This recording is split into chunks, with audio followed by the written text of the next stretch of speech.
pemirsa, saat ini saya sedang berada di salah satu warung kuliner khas Aceh yang ada di Kabupaten Birun, namanya Kuih Nagasari. Di mana kue ini sangat diminati oleh masyarakat Aceh khususnya dan para pendatang umumnya. Untuk lebih jelas, mari ikuti bersama saya. Nagasari merupakan kuliner khas Kabupaten Birun.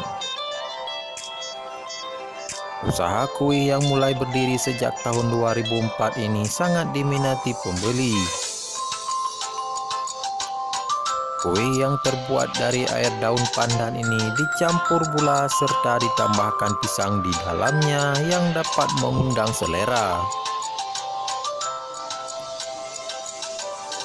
Nagasari dibungkus dengan daun pisang agar rasanya lebih harum, kemudian dimasak dalam kuali hingga mendidih.